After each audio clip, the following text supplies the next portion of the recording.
Lagi-lagi jagat hiburan diguncang kejutan terciduknya selebriti akibat barang haram narkoba.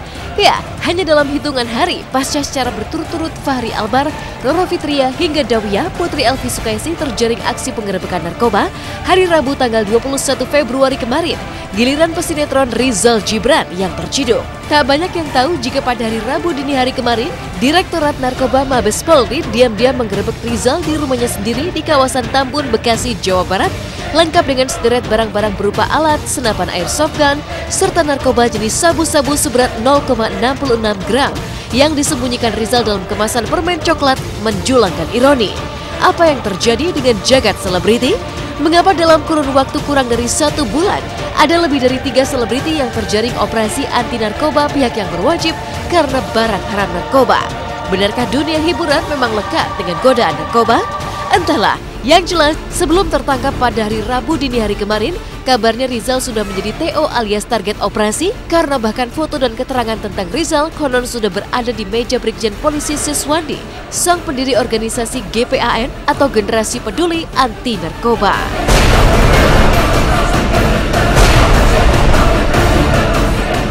RD lahir 29 Agustus tahun 77, ya, ketangkap 21 Februari di Brand Wisata Blok AD nomor 1 Bekasi, ya, barang bukti 0,66 gram.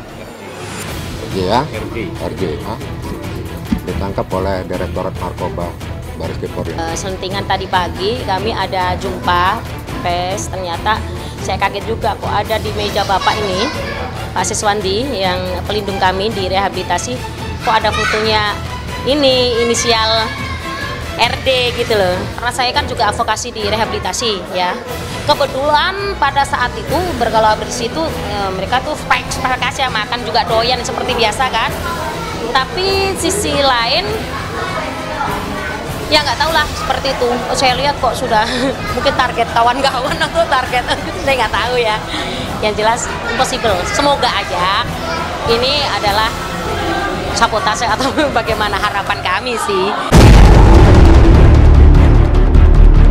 Ironisnya belum usai keterkejutan publik pecah akibat tertangkapnya Rizal Gibran yang menambah panjang deret artis yang lagi terciduk akibat narkoba, kasus narkoba Roro Fitria pun mencuatkan babak kejutan baru. Pasalnya kemarin tiba-tiba saja Roro harus menjalani BAP alias berita acara pemeriksaan tambahan dalam waktu yang sangat panjang, mulai dari siang hingga malam hari, menyisakan tanda tanya besar. Apa yang terjadi dengan Roro? Dikabarkan diam-diam harus menjalani serangkaian tes pemeriksaan layaknya tes darah dan DNA rambut. Mungkinkah kasus Roro yang semula hanya dinyatakan sebagai pengguna narkoba kini berubah bergulir semakin serius? Konon sempat dikaitkan dengan jaringan pengedar. Mungkinkah Roro Fitria bukan sekedar pengguna melainkan pengedar, hingga perlu diperiksa dengan kurun waktu yang panjang dari pagi hingga malam bergulir seperti berikut ini?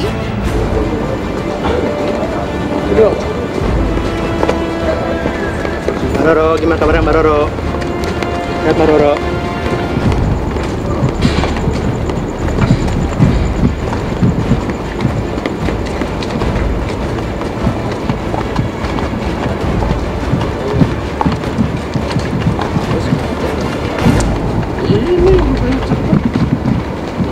Lihat Mbak Roro.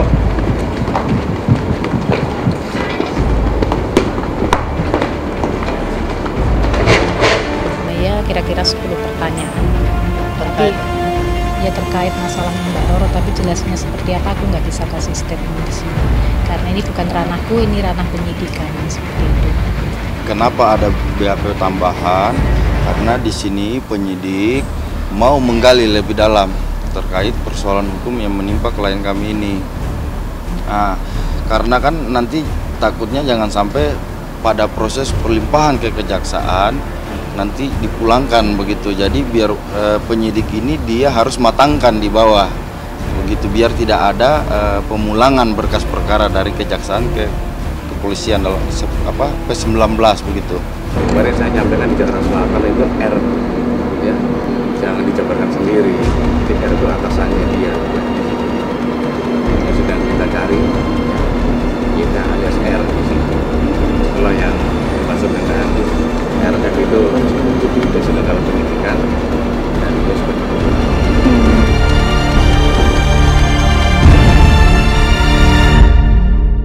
Nasibnya lain Roro Fitria, lain pula nasib Dawiyah, sang putri bungsu Ratu Dangdut Elvi Sukaisi. Sama-sama terjerat kasus narkoba, Dawiyah yang selama 6 hari ditahan tak pernah dikunjungi pengacara apalagi keluarga, tiba-tiba saja mendapat kunjungan kerabat sekaligus tim pengacara yang ditunjuk khusus oleh Elvi Sukaisi sang ibu. Sontak saja sebuah tanda tanya pun mencuat. 6 kali 24 jam ditahan dan sama sekali tak pernah dijenguk. Mengapa baru hari Jumat kemarin pihak keluarga Elvi mengirim pengacara untuk mengunjungi Dawiyah di tahanan Polda Metro Jaya? Mengunjungi Dawiyah dalam jangka waktu yang lama, mulai dari pagi hari hingga malam. Mengapa sang pengacara menyatakan harus mendampingi Dawiyah pada hari Jumat kemarin?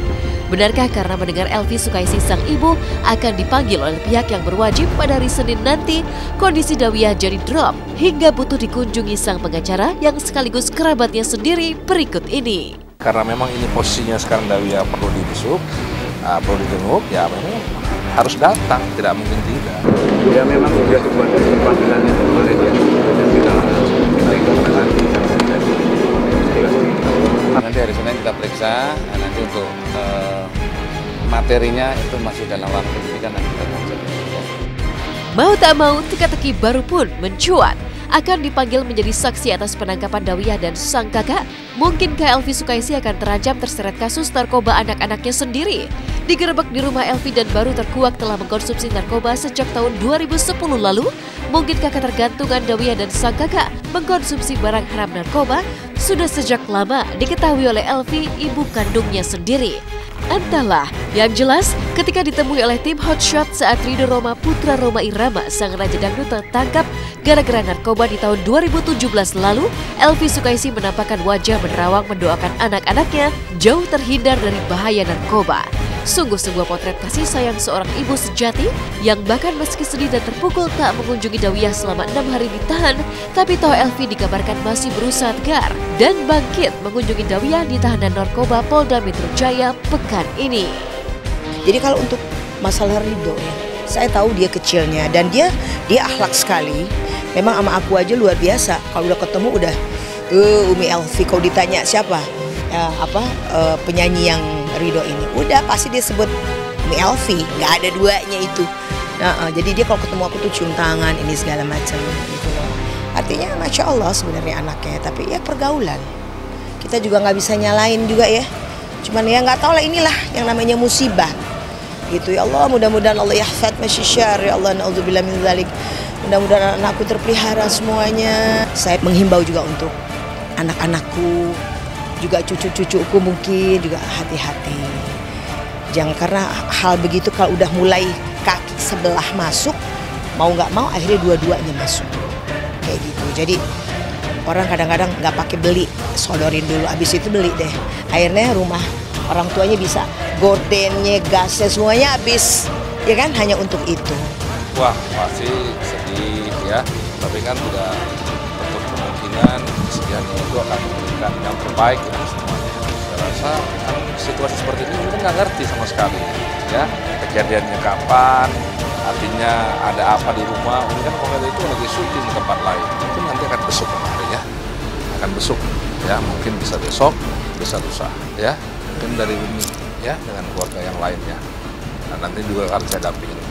Nggak menghilang ya, masih saya bilang tadi, siapapun dia, bukannya khusus untuk Umi ya, untuk keluarga lagi yang lain, kalau memang situasi kejadian seperti ini akan menenangkan dulu diri ya, berdoa, minta petunjuk ya dari Allah SWT bagaimana baiknya. Nah, karena sudah ada dari penasihat hukum, saya mewakilinya. Nah, progres kerjanya di tingkat penyidikan saya akan sampaikan kepada Umi seperti itu.